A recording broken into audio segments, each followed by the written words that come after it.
Cattleman, a saga of the outback specially dramatized from the prize-winning novel of R.S. Porteous. Cattleman.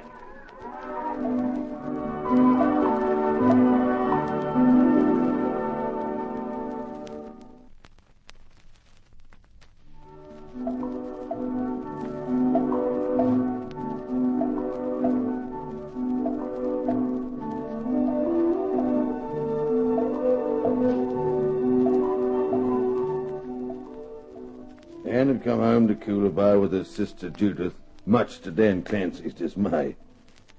3 women about the place, including Biddy, was just too much for the old warrior. And to add to his problems, on their first morning home, Anne had had a visitor in the person of Sergeant Dunn, the local police officer from Miranda, who was obviously intent on getting his own back by telling Anne of my trouble with the law. Dan managed to get Anne inside and promptly ordered Dunn off the property. The sergeant refused to leave, and Dan picked up a pitchfork in an effort to persuade him. You're trespassing on private property, Sarge, and I got a right to deal with trespassers as I see fit. Oh! Move! Dan, what's going on out here? What on earth are you doing? Blab to a Sarge and I'll run you clean through. That's a promise. Dan! I was just showing the Sarge how sharp these prongs are. He's thinking of buying one himself, and he wants to get the best. Nothing like a practical demonstration, I always say. Hey, Sarge? Oh! What was that you said? Speak up, we can't hear you. Yeah, that's right, Mrs. McCready. I've been needing one of these things for long enough. Just ain't got round to buying one. Why would you want a pitchfork, for heaven's sake? To keep them veranda roughnecks in line. What else? Police officers got to be prepared for every kind of emergency. Like when someone talks too much or gets rowdy. Ain't that a fact, Sarge? Yeah, that's a fact. Well, I'm sure the sergeant's had sufficient demonstration, Dan. If you're not careful, you'll tear the seat of his trousers. Oh, my, how clumsy of me. I do beg your pardon, Sergeant, to a slip of the wrist, but, this ain't no sight for a lady, and you better go back inside before the sergeant gets embarrassed. Oh, dear. Dan, what is it? What happened? Well, it's all right, dear. The sergeant's had a slight accident. Now, go into the shed, Sergeant. Dan, you bring his trousers in and I'll mend them. He can't possibly go back to town like that. Now, come along, Judith. How did he do it? Dan did it with a pitchfork. His hands slipped. Clancy, I'll kill you for this. I'll kill you. Steady, Sarge. You lose them all together. In all my life, no one ever made a fool of me like you just done. Take it easy. I'll buy you a new pair. But I'm living. They're gone inside. Now you can breathe easy. I reckon Ed was right, though. Wouldn't do for you to be seen in town like that. You duck in the shed and take 'em off, and I'll take 'em into her. Few stitches, I'll be good as new. Your missus will never know the difference. You got me now, Clancy. You got me good. But there's going to be a next time, and by heavens, I'll fix your apple cart. I'll fix it so you want to mend it or don't you? Then get in that shed. And get in there fast or you're right back at veranda as you are.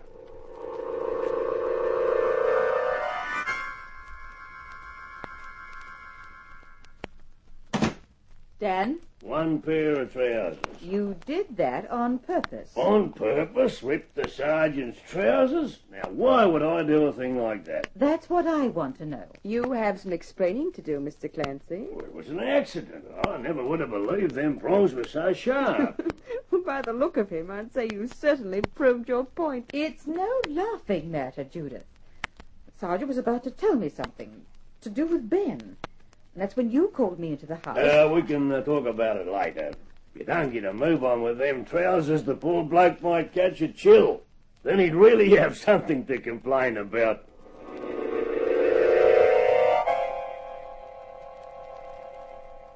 Here we are, Sarge, all sewed up so you'd never know the difference. Hand it over. Not so fast.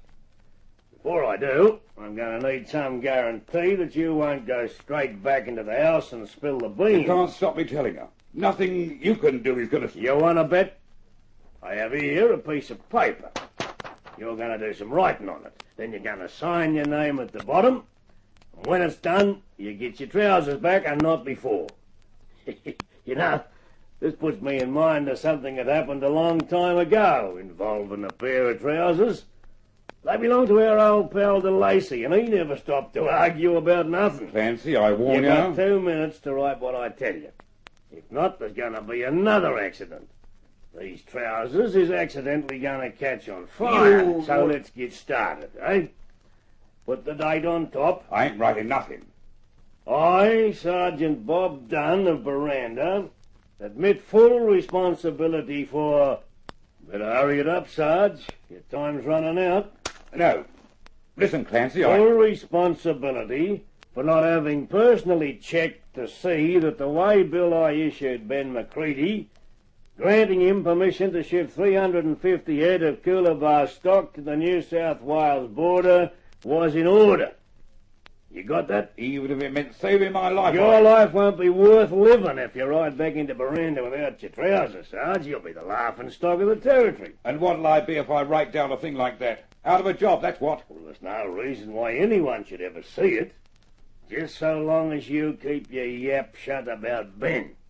It ain't too much to ask. Ain't much. Why, You got till I count 5 to start writing.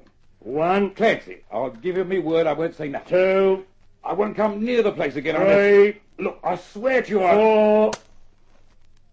All right, I'll do it. Ah, that's more like it. I, Sergeant Bob Dunn of Veranda, admit full responsibility for not having...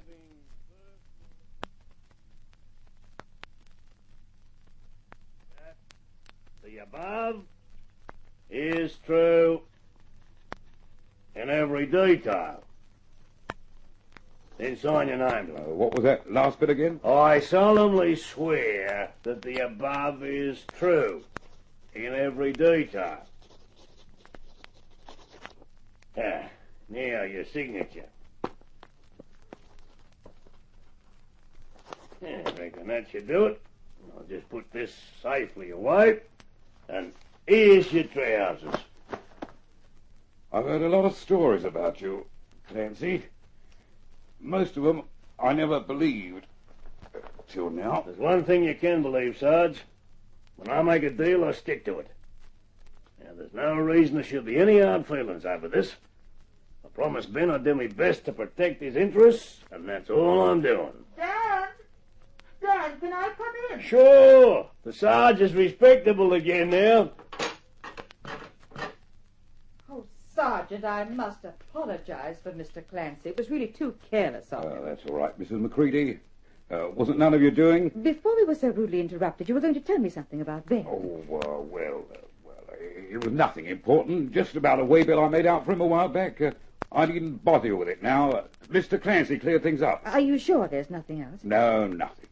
Well, in that case, perhaps you'd better join us inside for a cup of tea. Judith's just made a party. Thanks all the same, but I've got to be pushing off. A lot of things to do in town. But surely you can spare... The sergeant's a busy man, Anne. We wouldn't want to keep him from his duty. Well... glad you stopped by, Sarge. Like I said, I hope there's no hard feelings. Next time I'm in town, I'll call in and buy you a drink.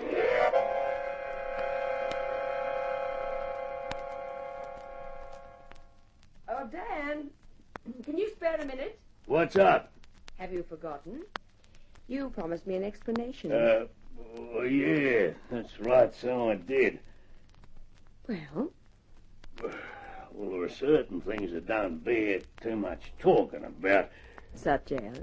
Such as things that might hurt innocent people like Anne. You intrigue me. What could Sergeant Dunn have to say that could possibly hurt Anne? Well, I reckon I don't have to tell you how she feels about Ben. In her eyes, he's the air she breathes. He's everything that's worthwhile. That's about it. She sort of put him on a pedestal, if you know what I mean. I know what you mean. Well, I wouldn't want to see that pedestal kicked out from under him. Would you? No, I wouldn't. Is it in danger of being kicked out from under him? It was. But I reckon the danger's past now. I see. Thank you, Dan. What? For paying me the compliment of confiding in me. I won't ask any more questions, on one condition. What's that? That you teach me how to ride. Teach you how to what? To ride a horse. I've never ridden one before. Never ridden a horse? Never. Well, I'll be blowed. Dear, I thought you was an educated woman. Oh, certain aspects of my schooling were overlooked. Oh, so you want me to teach you? I'd be very grateful. Of course, you know that horses are pretty temperamental. They are? Oh, crikey, yeah. You got to know how to handle them. I'm sure you can show me. Well, there's certain things you got to learn for yourself, such as how to fall when they chuck you. How to fall? So you don't break no bones. Oh, dear, that wouldn't do at all. I once saw a fella thrown 23 feet up, landed on his skull, bang. Was he badly hurt? They buried him next day. You wouldn't be trying to scare me off, would you, Mr. Clancy? Hey, I wouldn't do a thing like that. You want to ride, that's fine. Come on, I'll give you your first lesson. Now? Why not? There's old Sally over there. I'll get her saddled for you. Quiet as a mouse she is. Oh, there's just one thing to watch with her. Oh, what's that? When she throws you, keep your head covered so she don't trample you. Trample me? Yeah, it's a kind of habit of hers. Well, she don't mean nothing by it. It's just her way of having a little fun. If you don't mind, Mr. Clancy, I think I might leave my first lesson till tomorrow. I just had Anne fix my hair, and I'd hate to have Sally mess it up.